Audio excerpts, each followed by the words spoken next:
आवाज क्यों नहीं आ रही मेरे? करते हुए व्यक्ति के सिराने अगर गीता जी रख दी जाए तो वो नर्क कौन नहीं जा सकता, उसकी सदगति होती। गीता जी का एक श्लोक भी कोई रोजाना पाठ करता है, आधा श्लोक भी, चौथाई श्लोक भी, तो वो मर करके और नीचे में नहीं जाता। इसलिए महाराज जी ने ये 5 श्लोकों का ये बोलने का नियम बनाया। रामनारायण जी क्या कहना चाहते हैं, बोलिए। कुछ बोल रहे? बोलिए। मरने से व्यक्ति के सिराने गीता रखी जाती है, रखते हुए तो मरने के बाद गीता को फिर क्या करें साहब? जला तो नहीं सकते उसको, तो क्या करें? नहीं, अपने काम में देने में उसको पंडित को वैसे पूछना चाहिए, पर मेरे हिसाब से वो गंगा जी में प्रवाहित कर सकते हैं। और दूसरा ये भी है कि गीता जी सबको पवित्र करती है तो कभी अपवित्र होती नहीं। फिर भी किसी ब्राह्मण से पूछ लेना चाहिए। मेरा तो यही कहना है कि जैसे गंगा जी में कितने अपवित्र लोग स्नान करते हैं, पापी करते हैं, पर गंगा जी कभी अपवित्र नहीं होती। तुलसी जी है, वो अपवित्र नहीं होती। ऐसे ही गीता जी अपवित्र नहीं होती मेरी दृष्टि में। फिर भी किसी जानकार ब्राह्मण देवता से पूछ लेना चाहिए। तो अब मैं देवकी जी को होस्ट बनाता हूँ, वो साधक संजीवनी पढ़ेंगे।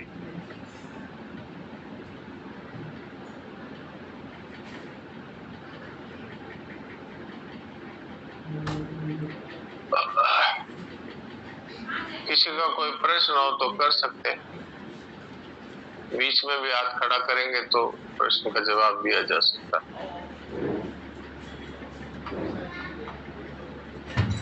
हाँ देवकी जी पढ़ दीजिए। और हाँ, एक बात और याद आ गई।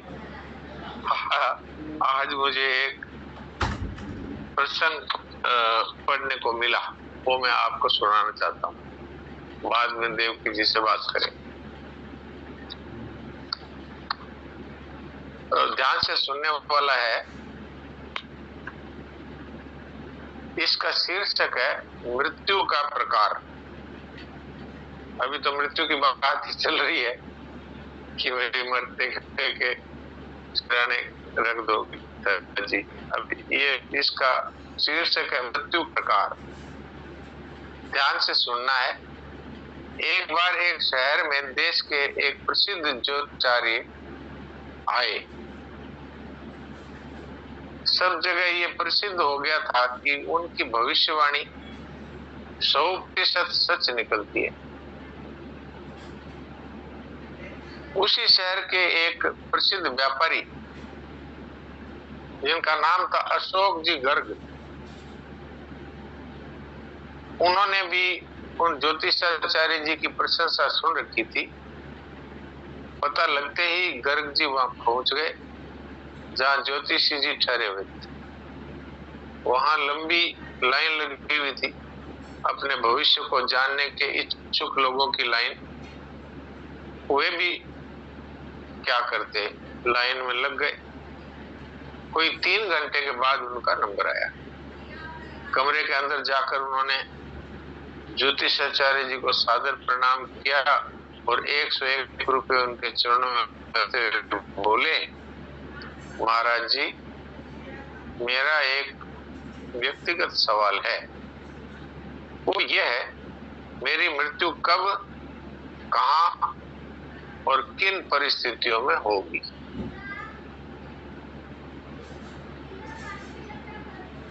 ज्योतिषी जी ने उनकी हस्तरेखाएं और मस्तक की रेखाएं देखी। फिर पास में पड़ी एक स्लेट पर कुछ अंक लिखकर जोड़े और घटाए। कुछ देर बाद वे गंभीर हो गए और बोले, आपकी हस्तरेखा एवं मस्तक रेखाओं के निरीक्षण के बाद और ये अंकों के जोड़ घटाने के बाद मैं इस नतीजे पर पहुंचा हूं कि आपकी आयु आपके पिताजी की आयु के बराबर होगी। जिन परिस्थितियों में और जहां आपके पिताजी मरेंगे उसी स्थान पर और उन्हीं परिस्थितियों में आपकी मृत्यु होगी। ये सुनकर गर्ग जी के चेहरे पर भय की रेखाएं उभर आई और वे ज्योतिषी जी को प्रणाम करके सीधे अपने शहर के वृद्धाश्रम की ओर चल पड़े। वृद्धाश्रम में थे उनके पिताजी। 1 घंटे बाद वो अपने वृद्ध पिताजी को वृद्धाश्रम से अपने घर लेकर पहुंचे और आदर पूर्वक उन्हें घर के सबसे आरामदायक कमरे में उनके रहने का प्रबंध किया और अपनी पत्नी से बोले, आज से हम सबसे पहले पिताजी के को प्रणाम करेंगे और सबसे पहले उनको ही भोजन करा करके फिर सब लोग भोजन करेंगे। उनकी हर सुविधा का ध्यान हमको रखना है और आज ही अपने फैमिली डॉक्टर साहब को बुलाकर उनका पूरा चेकअप कराना है और हर महीने की 1 तारीख को डॉक्टर साहब को याद रखकर बुलाना है। ये केवल कहानी नहीं है, प्रत्युत हकीकत है। हम जैसे अपने माता पिता को रखेंगे वैसे ही हमारी संतानें हमें रखेगी और भगवान भी वैसा ही न्याय हमारे साथ करेंगे। हमारे हाथों में वैसी लकीरें बन जाएगी। हर एक को ज्योतिषी आकर नहीं बताएगा। गर्ग जी की तरह ज्योतिषी बताने पर ही आप सेवा शुरू करेंगे, ऐसी गलती मत करना। सभी अपने अपने माता पिता को की हृदय से सेवा और आदर करें, वरना याद है ना ज्योतिषी जी ने क्या कहा था?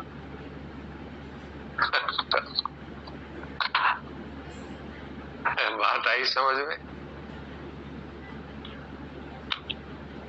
ये मुझे पुराना लेख मिला आज, तो मेरे मन में आई कि इसको सबके साथ शेयर करना चाहिए। अब अपने साधक संजीवनी की बात करते हैं।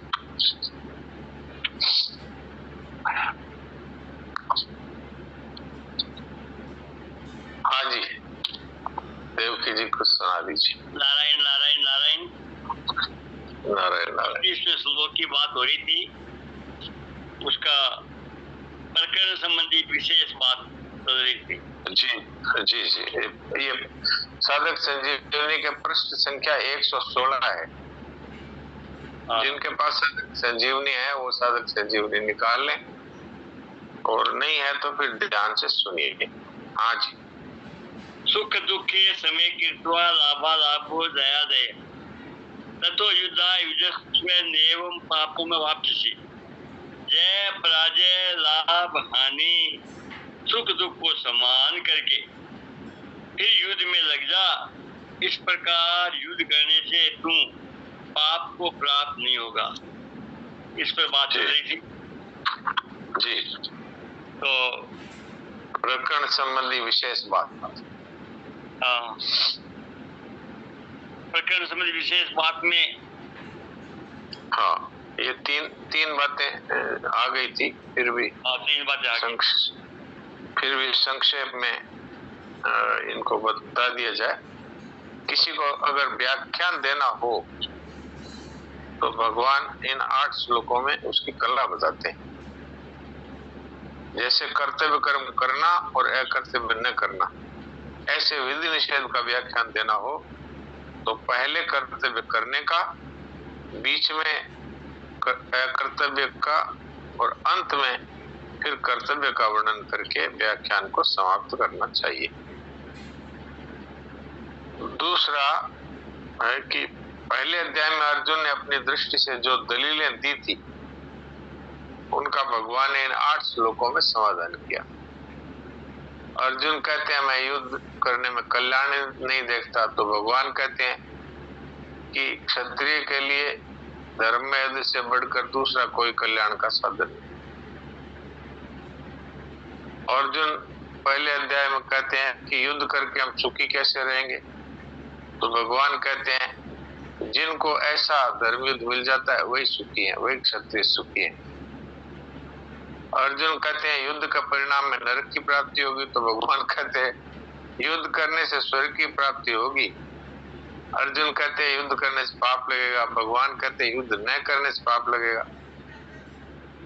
अर्जुन कहते हैं युद्ध करने से परिणाम में धर्म का नाश होगा, भगवान कहते हैं युद्ध न करने से धर्म का नाश होगा। तो ये भगवान ने अर्जुन के प्रश्नों के उत्तर दिए इन 8 श्लोकों में, 31वें श्लोक से 38वें श्लोक तक। तीसरी बात है, अर्जुन का यह आग्रह था युद्ध रूपी घोर कर्म को छोड़कर भिक्षा से निर्वाह करना मेरे लिए कल्याणकारक है।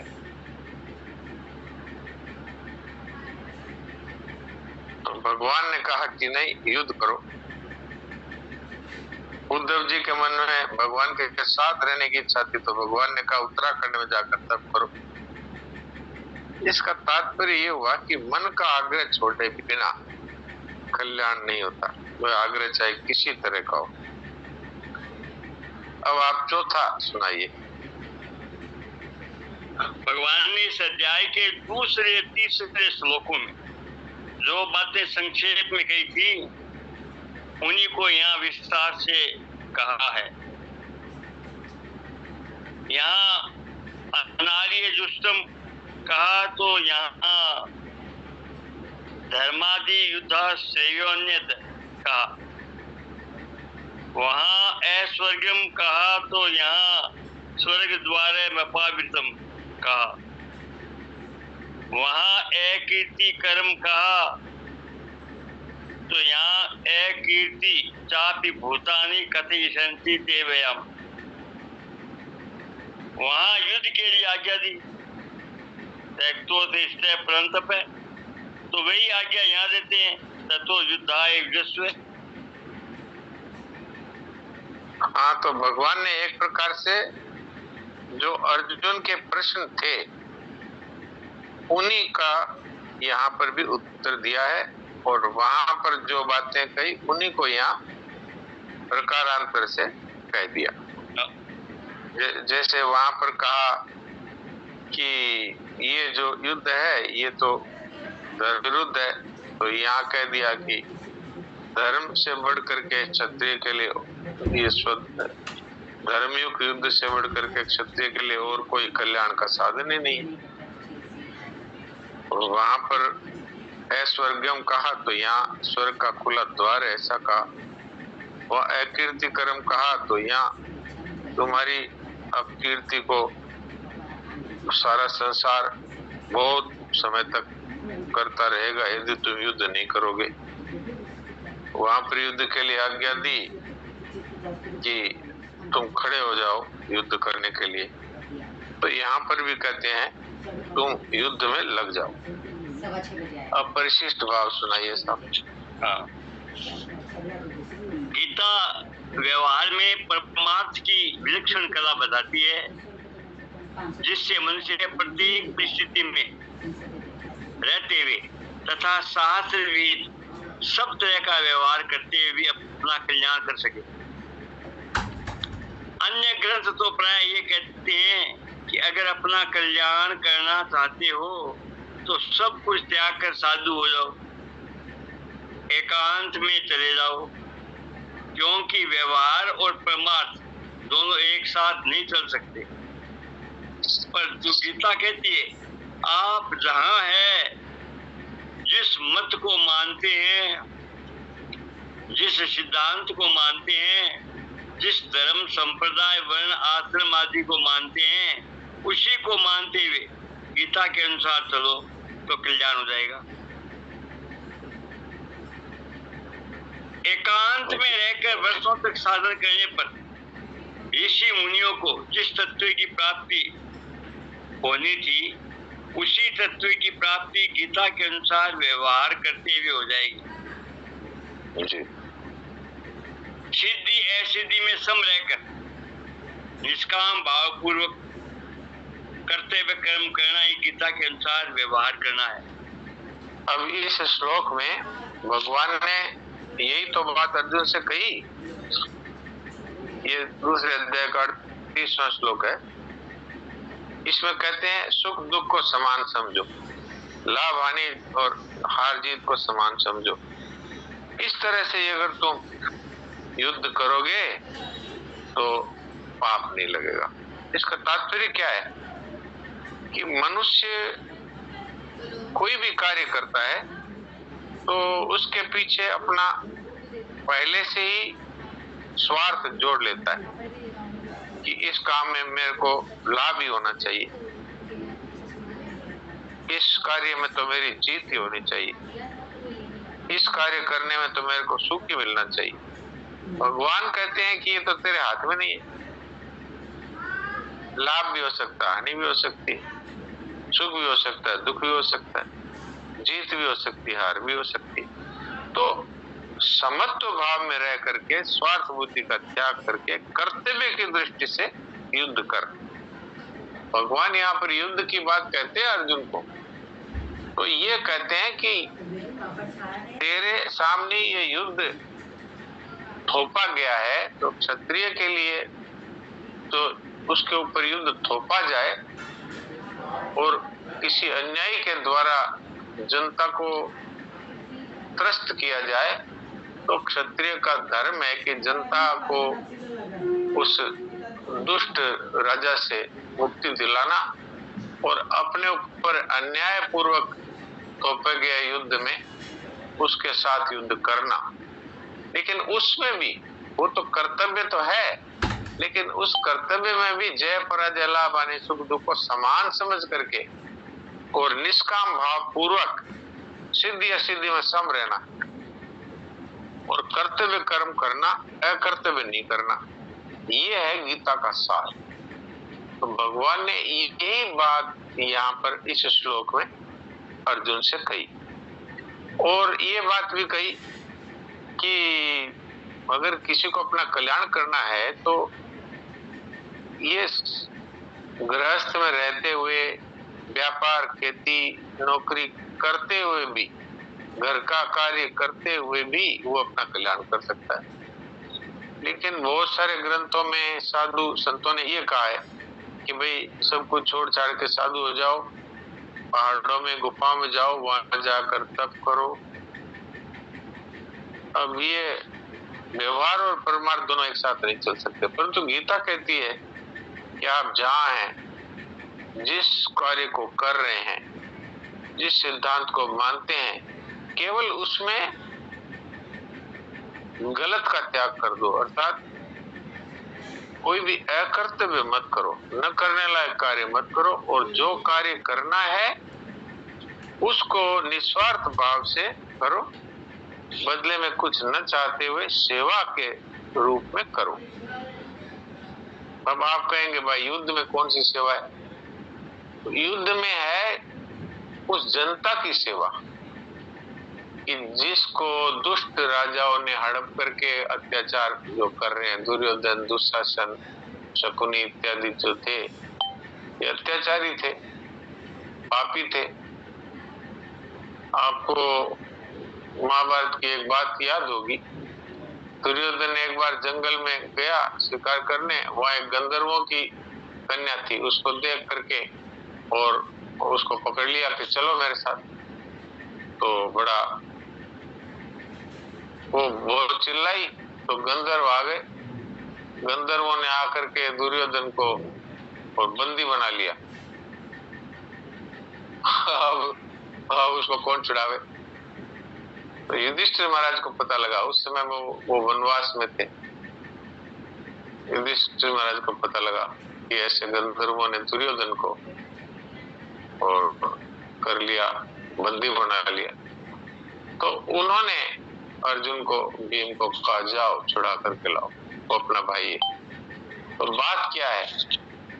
बात यह है कि सिद्धि असिद्धि में सम रहना और कर्तव्य करना, ये है वास्तव में गीता का सिद्धांत। तो आप देखो, युद्ध जैसे समय में भी कल्याण करने की बात भगवान ने कह दी, और युधिष्ठिर महाराज ने इतना विरोध करने वाले को भी और बचाया, लेकिन जब वो जनता के साथ दुर्व्यवहार करने लगा तो उसको दंड भी दिया।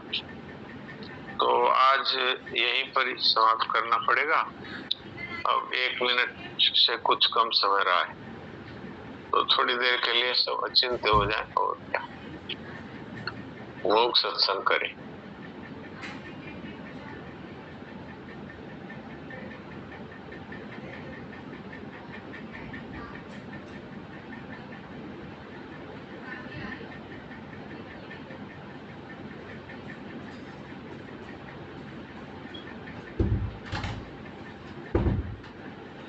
नारायण नारायण नारायण। खाना फिर लगा दिया। चलो फिर खाइए थोड़ी। हाँ बस आ जाओ। नहीं हम लोग खा रहे हैं, लोगों का हो गया, बच्चों का हो गया। आ जाओ। इसे बंद करनी है, फोन बंद